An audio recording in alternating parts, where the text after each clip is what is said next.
Properties ಇನ್ ಮೈಸೂರು, ಬಂಡೀಪುರ. ಇಲ್ಲಿ ಒಂದು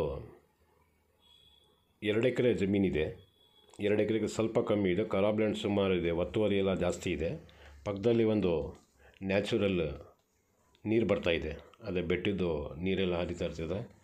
ಅದು ಸುಮಾರು ಒಂದು 6 ತಿಂಗಳು ಇರ್ತಿದೆ ಆ ಥರ ನೀರು. ಅದ್ರ ಪಕ್ಕದಲ್ಲೇ ಇರೋದು. ಬೇಕಾದರೆ ಆ ನೀರು ಉಪಯೋಗಿಸ್ಕೋಬೋದು. ಅಥವಾ ಇದೇ ನಿಮ್ಮ ಲ್ಯಾಂಡಲ್ಲಿ ಒಂದು ಹಳ್ಳ ಮಾಡಿಕೊಂಡ್ರೆ ಯಾವಾಗಲೂ ಫಿಲ್ಟ್ರಾಗಿ ನೀರು ಅಲ್ಲೇ ಬರ್ತಾ ಇರ್ತದೆ. ಕುಡಿಯೋಕ್ಕೆ ಬೇಕಾದರೂ ಉಪಯೋಗಿಸ್ಕೋಬೋದು.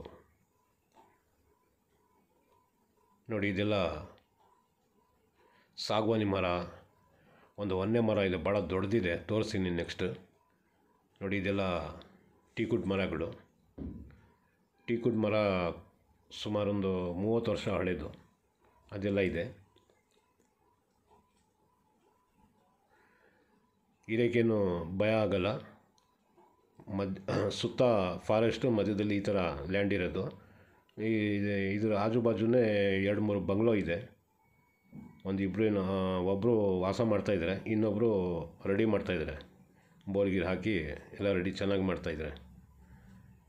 ಮತ್ತು ಸುಮಾರು ಒಂದು 50 ಮನೆ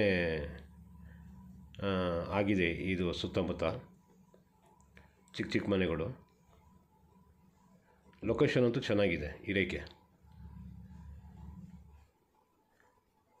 ಇದ್ರದ್ದು ಬೆಲೆ 70 ಲಕ್ಷ ಟೋಟಲ್ ಅಮೌಂಟ್ ಹೇಳ್ತಾಯಿದ್ದಾರೆ. ಸ್ವಲ್ಪ ನೆಗೋಷಿಯಬಲ್ಲು ಆಯ್ತದೆ. ನೋಡಿ, ಜಿಮ್ನೆರಳೆ ಮರ ಇದು, ಎದುರುಗಡೆ ಕಾಣ್ತಾರೆ, ಇದೆಲ್ಲ ಟೀಕುಡ್.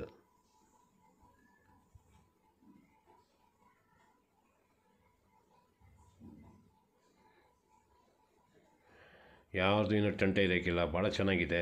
ಈ ಪಕ್ಕದವರು ಇದ್ದಾರಲ್ಲ, ಅವರು ಫಾರೆಸ್ಟ್ ಒಳಗಡೆ ಹೋಗಿ ಬೈನಾಕುಲರ್, ನಾಯಿ ಜೊತೆಯಲ್ಲಿ ಹೋಗ್ತಾರೆ. ಬೈನಾಕುಲರ್ ತಗೊಂಡು ಏನೇನೋ ಪ್ರಾಣಿ ಎಲ್ಲ ನೋಡ್ಕೊಂಡು ಮತ್ತೆ ವಾಪಸ್ ಮನೆಗೆ ಬರ್ತಾರೆ. ಆ ಥರ 24 ಅವರ್ಸ್ ಅಲ್ಲೇ ವಾಸಕ್ಕಿರೋದವರು. ಆ ಥರ ನೇಬರು ಇದ್ದಾರೆ, ಸೊ ಇರ್ಬೋದು.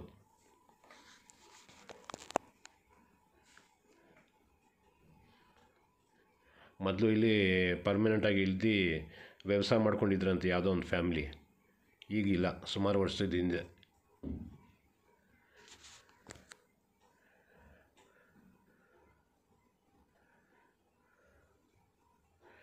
ಜನರಲ್ ಕ್ಯಾಟಗಿರಿ ಬಗ್ಗೆ ಏನು ಪ್ರಾಬ್ಲಮ್ ಇಲ್ಲ. 1.5 ತಿಂಗಳ ಹಿಂದೆ ಇದು ಸತ್ತೆ ಬೆಳ್ಕೊಬಿಟ್ಟಿದ್ದಲ್ಲ, ಕ್ಲೀನ್ ಮಾಡಿಸಿರೋದು. JCB ತಗೊಂಡು ಬಂದೆಲ್ಲ ರೋಟ್ರಿ ಹೊಡೆದು ಕ್ಲೀನ್ ಮಾಡಿಸಿದ್ರು. ಮತ್ತು ಮಳೆ ಬಂದ ಮೇಲೆ ತಿರ್ಗಾ ಬೆಳ್ಕೊಬಿಟ್ಟೈತೆ.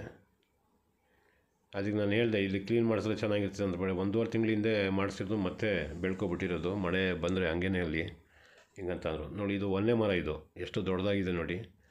ಇದು ಕಟಿಂಗ್ ಮಾಡಿದ್ರೆ ಅಲ್ಲಿಗೆ ಸುಮಾರು ಒಂದು 3 ಮನೆಗೆ ಐತಿದೆ, ಅಷ್ಟೊಂದು ದೊಡ್ಡದಿದೆ ಮರ ಇದು.